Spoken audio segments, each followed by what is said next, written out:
Welcome to hardengineer.com. I'm Varun Patel. In this video, I'm going to explain to you about the cavitation in centrifugal pump. In this video, you will learn about what is cavitation, reasons for cavitation, and how to prevent cavitation.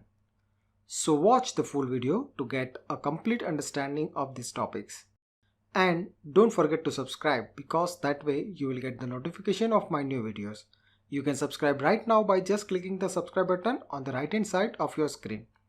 Let's start with video. What is cavitation? Why you have to know about it? Have you ever seen the pump that make sound like it is transporting marble and gravel? Well, cavitation is responsible for such a high sound and vibration in the pump. When vapor bubbles are created inside the pump and subsequent collapsing of the bubbles inside the pump is known as a cavitation. Collapsing of bubbles create tremendous pressure jet and shock wave inside the pump.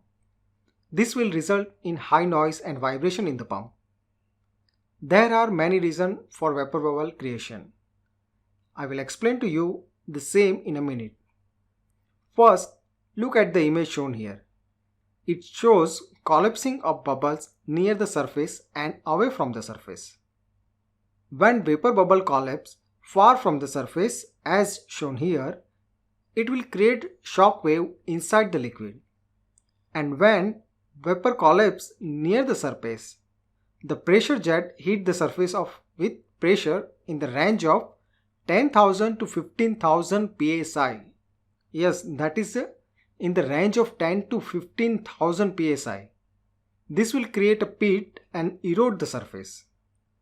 This will damage the surface of impeller or pump housing. Damage done by such bubbles are shown here in the photos. You can see that harmless and soft bubble can make your pump completely out of service.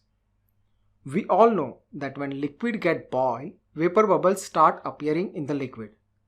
But how liquid get boiled in pump? Each liquid has its own boiling point. If you reduce the pressure, boiling point gets lowered, and if you increase the pressure, boiling point gets higher. What does that mean? Liquid start boiling at low temperature if you reduce the pressure. The same thing is happening inside the pump. When pressure falls below the liquid vapor pressure, it starts boiling and creates vapor bubbles. When the bubble reaches the higher pressure zone within the pump, it gets collapsed. You can easily identify whether the pump is cavitating by sound it makes. If you listen sound that makes you think that gravels are getting pumped, that is the clear sign of cavitation. Other than this, high vibration is also indicator of cavitation. Now you know cavitation. You should also know why cavitation happens in pump. There are 5 main reasons that leads to cavitation in pump. First, vaporization of liquid in pump. This is biggest reason of cavitation. As explained earlier, if the pressure inside the pump falls below the vapor pressure, liquid start boiling and create vapors. To eliminate this, you have to keep enough air at the pump suction. As the thumb of rule, NPSH available should be 3 feet more than the NPSH required. Now the second reason for cavitation inside the pump is recirculation. Recirculation in the pump happens when the discharge is restricted. When liquids cannot exit the pump, it starts recirculating in the pump. This will lead to rise in the temperature of the liquid and creation of vapor bubble. The third reason is improper gap between impeller and pump housing. If the gap between impeller and pump housing is very low, when liquid passes through this gap at high velocity, it will lead to cavitation. The fourth reason is air ingress. If pump is running at lower than atmospheric pressure, there is a chance of air ingress in the pump from any pore joint. This air will create same cavitation effect in the pump. The last reason for the cavitation is turbulence in the flow.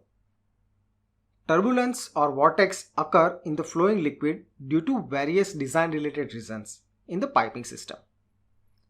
If this vortex is getting formed near the pump suction, it will have a same effect like vaporization or low NPSH. There may be other reasons, but these 5 are the major contributor. If you want to learn more about the centrifugal pump principle, operation and design, you can check the full course available on my website. It is 7-hour long course covering every aspect of the pump that will make you super confident about centrifugal pump. You can see some of the potential problem that comes with prolonged cavitation in the pump. The first such problem is vibration, then noise, low efficiency, reduction in the flow rate and head, physical damage to impeller and pump housing, leakage of the pump seal, and problem with alignment. Now, how to prevent cavitation in the pump? Well, there are many things that help to avoid or minimize the cavitation in centrifugal pump.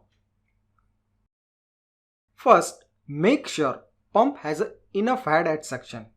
As said, your NPSH available at the pump suction should be more than your NPSH required with enough safety margin. This will ensure that no vaporization will occur at pump suction. Second thing that you can take care is proper design of pump impeller so that clearance between pump housing and impeller will be good enough to avoid heating of liquid. Third, don't run the pump with restricted flow to avoid recirculation. Fourth thing that you can do is, if pump is running below the atmospheric pressure, make sure that there is no air ingress. Fifth thing is proper design of pumping system. Will help you to avoid vortex and also prevent air accumulation at suction. For example, using eccentric reducer with the flat side top as shown here. Centrifugal pump cavitation is a big and complex topic. Pump manufacturers spend lots of time and money to achieve best pump performance. What you have learned here will give you good understanding of this topic. If you want to learn more about centrifugal pump principle, operation and design, as said, you can check the full course available on my website. It is 7-hour course covering every aspect of the pump that will make you super confident about centrifugal pump. Please do like and share this video with your friends and colleagues. And don't forget to subscribe to my channel because that way you will get the notification of new video. See you soon. Goodbye. Take care.